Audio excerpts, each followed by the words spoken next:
back to my channel with Sony. ഇന്നത്തെ വീഡിയോയിൽ ഞാൻ ചെയ്യാൻ പോകുന്നത് സെലിബ്രിറ്റീസിനെ പോലെ ഐലൈനർ വെച്ചിട്ട് നമുക്ക് എങ്ങനെ കണ്ണെഴുതാമെന്നാണ്. ഇത് വളരെ എളുപ്പത്തിൽ നമുക്ക് എഴുതാൻ പറ്റുന്ന ഒരു ട്രിക്ക് ഒക്കെ ഉണ്ട്. അപ്പോൾ നമുക്ക് വീഡിയോയിലോട്ട് കിടക്കാം. വീഡിയോയിലോട്ട് കിടക്കുന്നതിന് മുമ്പ് നിങ്ങൾ ആരെങ്കിലും എന്നെ പുതുതായിട്ടാണ് കാണുന്നതെങ്കിൽ welcome to our family. Channel subscribe ചെയ്യുക, തൊട്ടടുത്തൊരു ബെല്ലൈക്കണും കൂടെ വരും. അത് പ്രസ് ചെയ്തതിന് ശേഷം ഓൾ ഓപ്ഷൻ പ്രസ് ചെയ്യുക. അത് മറക്കരുത്. എന്നാൽ മാത്രമേ ഫ്യൂച്ചറിൽ ഞാൻ ഇടുന്ന വീഡിയോസും പോസ്റ്റുകളും നിങ്ങൾക്ക് കാണാൻ പറ്റുള്ളൂ. സെലിബ്രിറ്റീസ് പല രീതിയിൽ കണ്ണെഴുതി നമ്മൾ കണ്ടിട്ടുണ്ട്. അപ്പൊ ഞാൻ അങ്ങനെ പല രീതിയിലാണ് ഇവിടെ കണ്ണെഴുതി കാണിക്കുന്നത്. എളുപ്പത്തിൽ നമുക്ക് എല്ലാവർക്കും ചെയ്യാൻ പറ്റുന്ന രീതിയിലാണ് ഞാൻ ഇവിടെ ഇന്ന് കാണിക്കുന്നത്. എല്ലാവർക്കും ഈസി ആയിട്ട് ചെയ്യാം. എല്ലാവരുടെയും കയ്യിൽ ഐലൈനർ ഈസി ആയിട്ട് അവൈലബിൾ ആണ്. ഇപ്പൊ കാജൽ ഇല്ലെങ്കിലും എല്ലാവരുടെയും കയ്യിൽ കാജലും ഉണ്ടാവും. എന്നാലും കാജൽ ഇല്ലെങ്കിലും ഐലൈനേഴ്സ് ഇല്ലാത്ത ആരും ഉണ്ടാവില്ല. അപ്പൊ ഐലൈനർ വെച്ചിട്ട് സാധാരണ ഡാസിലറിന്റെ ഐലൈനർ വെച്ചിട്ട് നമുക്കിത് ചെയ്യാം. എന്റെ കയ്യിൽ ഡാസിലറിന്റെ ഐലൈനർ ഇല്ല. എന്റെ കയ്യിൽ എൻവൈബയുടെ ഈ ഐലൈനറും പിന്നെ ഈ ലാക്മിയുടെ ഇൻസ്റ്റാ ലൈനറും ആണ് ഉള്ളത്. അപ്പം ഏതാണോ നിങ്ങൾക്ക് നിങ്ങളുടെ ഉള്ളത് അത് വെച്ചിട്ട് നമുക്ക് ഈസി ആയിട്ട് ഇത് ക്രിയേറ്റ് ചെയ്തെടുക്കാൻ പറ്റും. അപ്പൊ നമുക്ക് ഐലൈൻ ചെയ്യാം. അപ്പോൾ ആദ്യം തന്നെ നിങ്ങളുടെ കയ്യിൽ ഏത് ഐലൈനറാണോ ഉള്ളത് അത് എടുക്കുക. അതെടുത്തിട്ട് നമ്മൾ എക്സസ് പ്രോഡക്റ്റ് ഇങ്ങനെ നമ്മൾ ബ്രഷിൽ നിന്ന് കളയുക. അപ്പോൾ സ്കെച്ച് ലൈനർ ആണെങ്കിൽ കുറച്ചുകൂടി എളുപ്പമാണ്. അതിനുശേഷം ഞാൻ എൻ്റെ വാട്ടർ ലൈനിലാണ് എഴുതാൻ പോകുന്നത്. അതിനുവേണ്ടി വാട്ടർ ലൈൻ ഒന്ന് വലിച്ചു കൊടുക്കുക. അതിനുശേഷം ഒരു സിംഗിൾ സ്ട്രോക്ക് നമ്മൾ കൊടുക്കുക. ആദ്യം നടുക്കുന്ന് തുടങ്ങുക. കാരണം നടുക്കുന്ന് തുടങ്ങുന്നതിൻ്റെ കാരണം എന്ന് വെച്ചാൽ നമ്മുടെ ഇവിടുന്ന് നടുക്കുന്ന് തുടങ്ങുമ്പോൾ ഒരുപാട് നമ്മുടെ ആ അറ്റത്തോട്ട് അതിയുടെ അറ്റത്ത് അതായത് ഇപ്പോൾ വരയ്ക്കുന്ന ഏരിയയിൽ ഒരുപാട് അങ്ങനെ പ്രോഡക്റ്റ് വരില്ല. അപ്പോൾ തന്നെ നമുക്കൊരു നല്ലൊരു തിന്നായിട്ട് ഡ്രോ ചെയ്തെടുക്കാൻ പറ്റും. അല്ലെങ്കിൽ അവിടെ കൂടുതൽ ഇവിടെ കുറവായിട്ട് നമുക്ക് പറ്റും.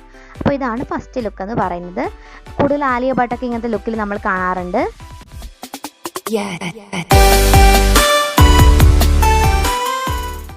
സെക്കൻഡ് ലുക്ക് എന്ന് പറഞ്ഞു കഴിഞ്ഞാൽ ഞാൻ ഈ സെൻറ്റർ ഓഫ് നമ്മുടെ ഐലിഡ്സിൻ്റെ വാട്ടർ ലൈനിൻ്റെ സെൻറ്ററിൽ നിന്ന് ഞാൻ അറ്റത്തേക്ക് ഒരു ചെറിയ ഒരു തിക്കായിട്ടുള്ള സ്ട്രോക്ക് കൂടെ കൊടുക്കുകയാണ്.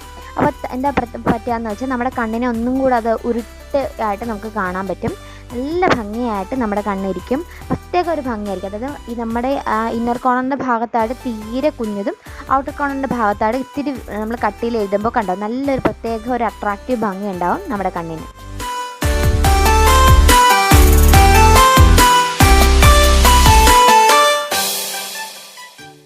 തേർഡ് ലുക്ക് എന്ന് പറയുന്നത് ഞാൻ ഇന്നർ കോർണറും തൊട്ട് നമ്മുടെ ഔട്ടർ കോർണർ വരെ ഒരു നീട്ടി ഇച്ചിരി എഴുതിയിട്ട് നന്നായിട്ട് നല്ല തടിച്ച് എഴുതുകയാണ് ചെയ്യുന്നത്. തിക്കായിട്ട് ഞാൻ ലൈൻ ചെയ്ത് കൊടുക്കുകയാണ്.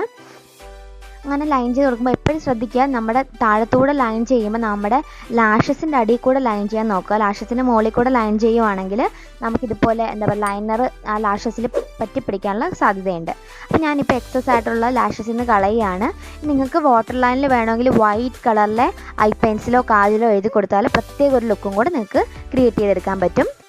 അപ്പോൾ എല്ലാവർക്കും ഈസി ആയിട്ട് റീക്രിയേറ്റ് ചെയ്യാൻ പറ്റുന്ന ഈ ലുക്ക് നിങ്ങൾക്ക് ഇഷ്ടപ്പെട്ടെങ്കിൽ വീഡിയോയ്ക്ക് ലൈക്ക് ചെയ്യാൻ മറക്കരുത്.